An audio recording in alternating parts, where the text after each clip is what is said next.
মধ্যপ্রাচ্যের এই সংঘাত শুধু এখনকার লড়াই নয়, ভবিষ্যৎ নিয়েও নতুন দুশ্চিন্তা তৈরি করছে। গোলাগুলির শব্দে আড়ালে আরও বড় এক আশঙ্কা ধীরে ধীরে স্পষ্ট হচ্ছে যে এই যুদ্ধ শেষ হলে ইরানকে আগের চেয়েও বেশি কট্টর পারমাণবিক অস্ত্রে আগ্রহী এক রাষ্ট্রের রূপ নেবে। এই প্রশ্নই এখন সবচেয়ে বেশি ভাবাচ্ছে ইসরায়েলকে।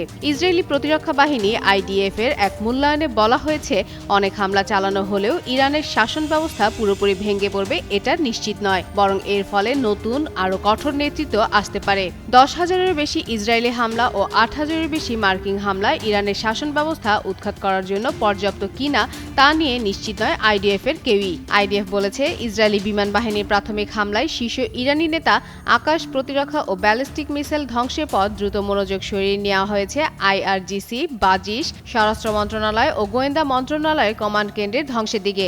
এগুলো বিরোধী দমনের মূল হাতিয়ার। তবে ইসরায়েলের একটি বড় উদ্বেগ রয়ে গেছে। গরমে আরাম নিয়ে হবে না হাহুতাশ, ঘুরলে পরে ওয়ালটন ফ্যান বাতাস আর বাতাস। ইস্পাহান ও পিক-এক্স মাউন্টেনের 60% সমৃদ্ধ ইউরেনিয়াম এখনো অক্ষত। মার্কিন সর্বাধুনিক বাংকার ব্লাস্টারও হয়তো এটি ভেদ করতে পারবে না। যুদ্ধ শেষের আগে এই পারমাণবিক হুমকি মোকাবেলা করা হবে কিনা IDF তাও নিশ্চিত করেনি। অন্যদিকে মোস্তফা খামেনি ও সাইদ জালিলির মতো কট্টরপন্থী নেতাদের সামনে আসার সম্ভাবনাও পরিস্থিতিকে আরও জটিল করে তুলছে। এই যুদ্ধ শেষ হলেও ঝুঁকি শেষ হচ্ছে না, বরং ইরান আরও শক্ত ও কঠোর অবস্থানে গেলে পুরো অঞ্চলের জন্য নতুন করে অনিশ্চয়তা তৈরি হতে পারে।